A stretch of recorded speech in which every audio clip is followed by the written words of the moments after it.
Hi, I'm Chris. I'm the practicing artist, and today I'm going to do a short demo on a particular piece that I decided to paint. It's an old door in one of the historic buildings in a state park in Georgia.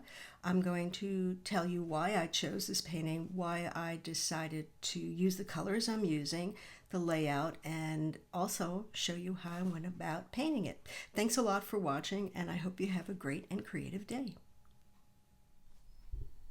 All right, I've set my drafting board up. I like to work on a drafting board.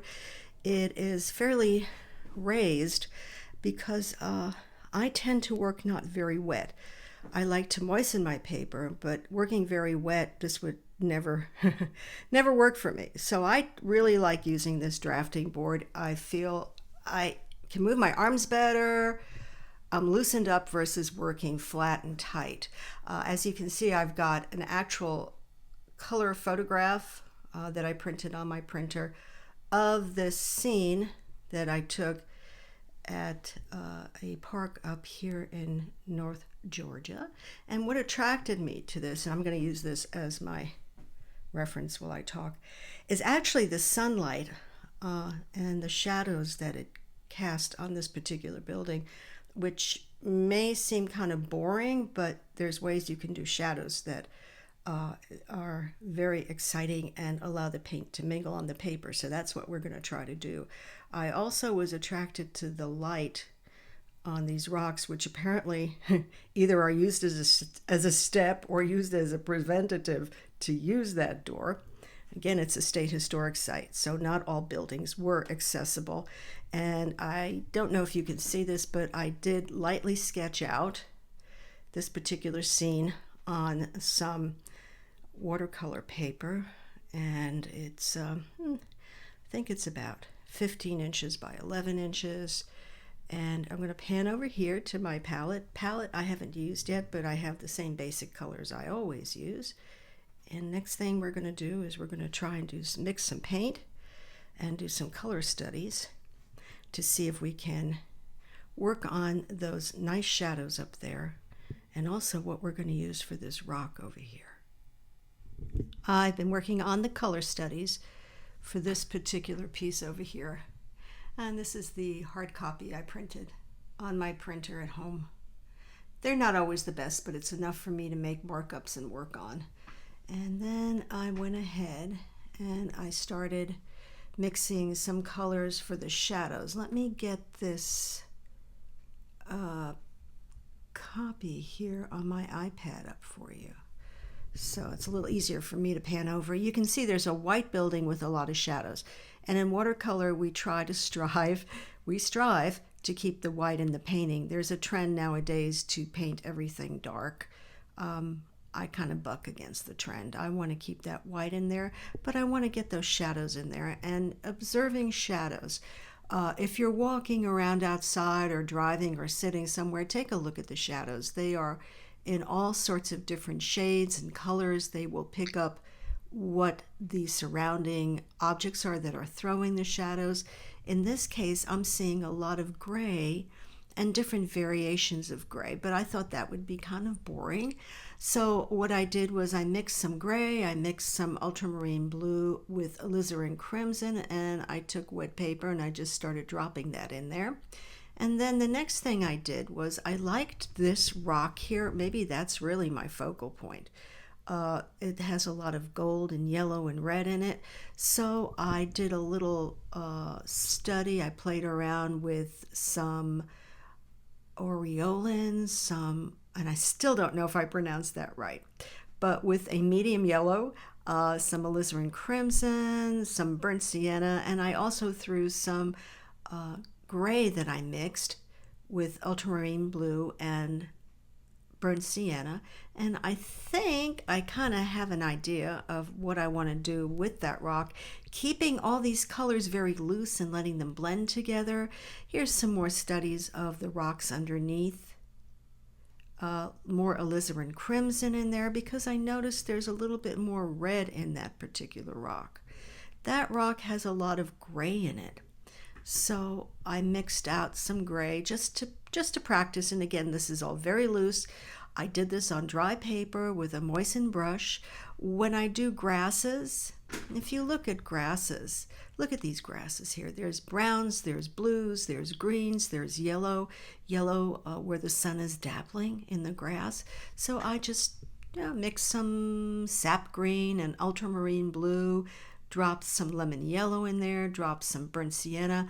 My whole point of this particular painting is to keep it loose and not overworked, not overconstructed, very loose and very light. So this color palette, if I'm able to follow it like I did and to follow the looseness of it, should pretty much get me what I need. Where is it written that everything has to be perfect? Now, I tend to cripple my artwork by trying to be too perfect. So I have decided, probably much to my ego's chagrin, that I'm not going to worry about being perfect on this. Look at how perfect these lines are. I'm going to follow them, but I'm going to make them loose, and I'm going to make them light and flowing, because it loses its immediacy and its freshness if I'm going to worry too much about making this an architectural drawing. So I'm trying to keep these shadows loose. It's not exactly like the photograph where the builder did some beautiful scroll work here. No, mine's not like that. It doesn't matter. My shadows are not perfect. It doesn't matter. It's an interpretation. Unless you're doing highly realistic work, I wouldn't recommend being too perfect. I've been painting for over 30 years. I've done really detailed work. I've done careful studies, and I find that the most joy I get is when I do imperfection and mix colors like these. Look at the shadows. The shadows are ultramarine blue, burnt sienna, a little bit of alizarin crimson thrown in. The roof line is, I think it's burnt sienna and alizarin crimson, and I threw some blue in for the sky.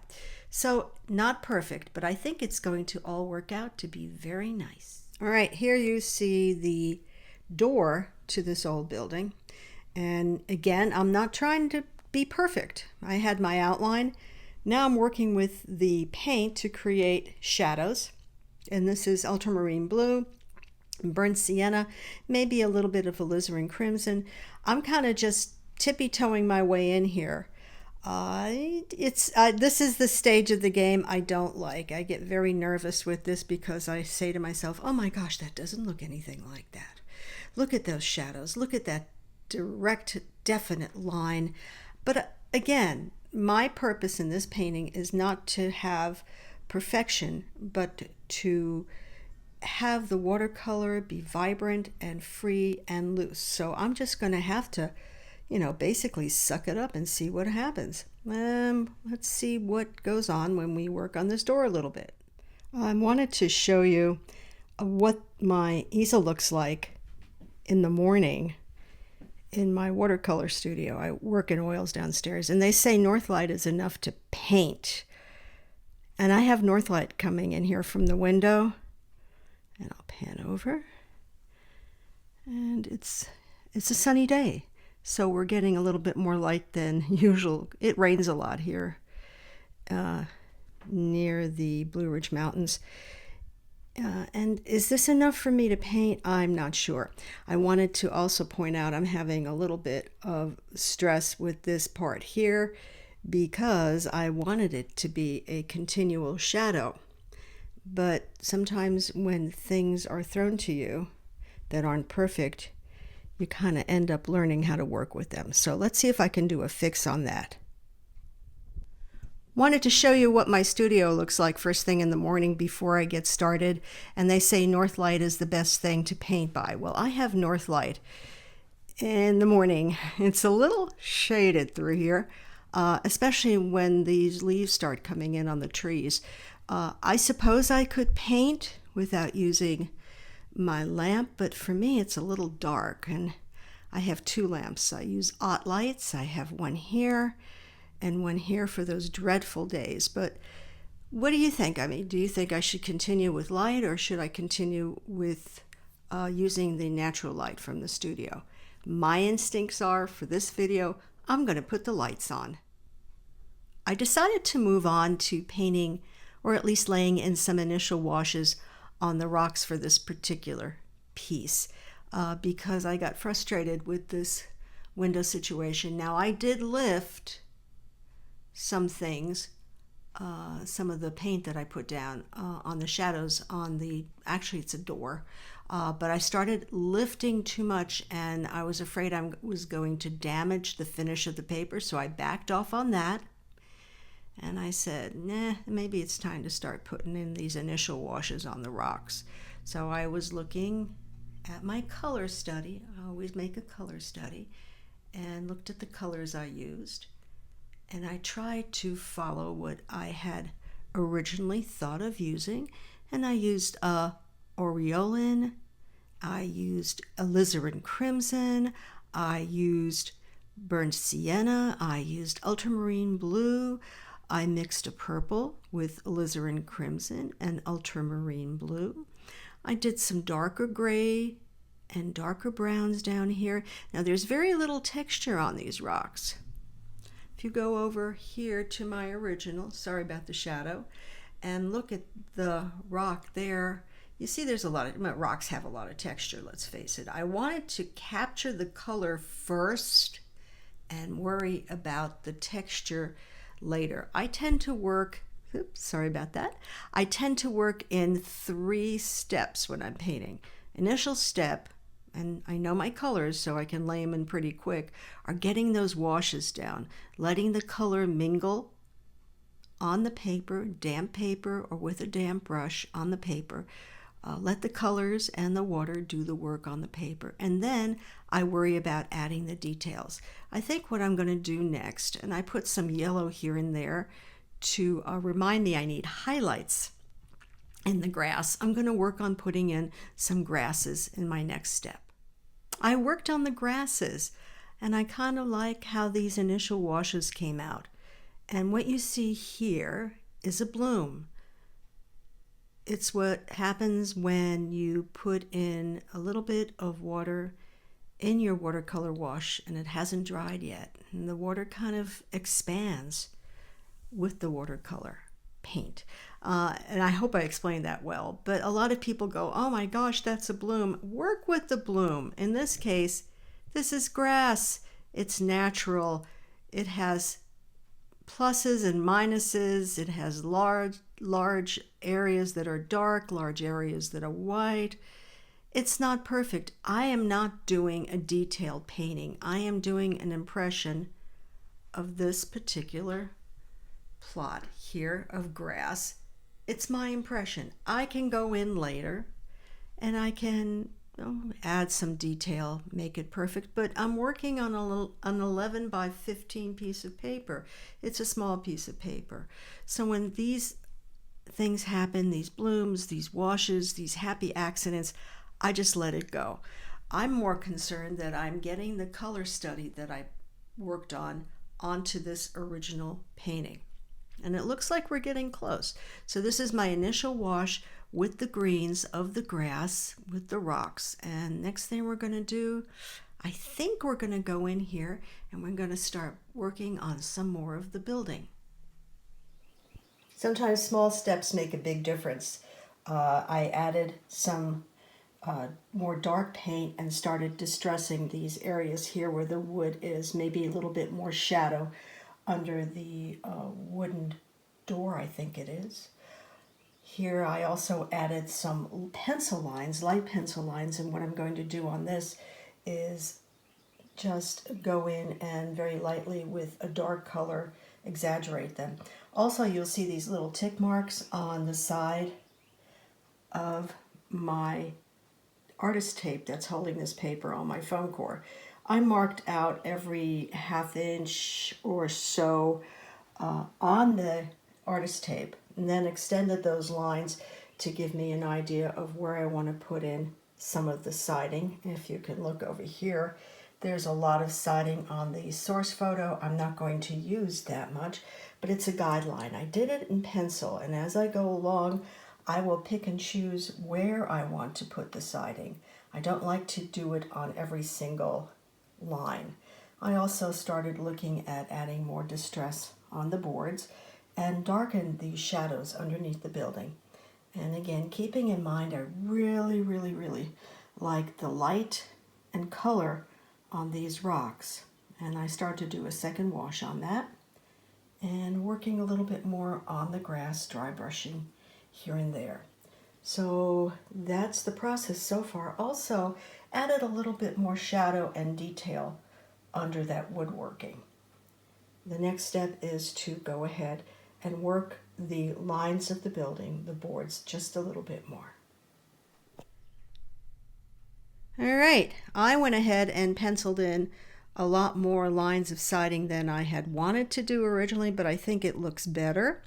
I am slowly adding in shadows from the trees here and there, and I'm going to build on those. Some of the shadows from trees, if you look at any shadow, there's light and dark within the shadows. So we're going to focus on that a little bit. Worked a little bit more on the door, the entrance, and I'm going to throw some shadow in there. You can see the start of that. I've left the rocks alone. I did some detail work here and there, but I think I'm going to leave those alone. And I've got this grass that I'm starting to dry brush in. So all in all, it's coming out a lot better than I thought. I do like the extra lines that I added in for the siding. That seems to flesh it out a bit better. I finished this a little sooner than I thought I would, and I wasn't able to get any footage on how I did these shadows. But what I tried to give a mood of is shadows coming from trees, casting shadows from the branches and leaves, not dissimilar to this original source that I had. I used a mixture of burnt sienna, ultramarine blue, and magenta for the shadows, and I ended up putting down a lot of them, and it kind of disturbed me. So what I did is I just took a bristle brush and I wet the paper lightly and scrubbed it very lightly and lifted it here and there so I would have more white spots.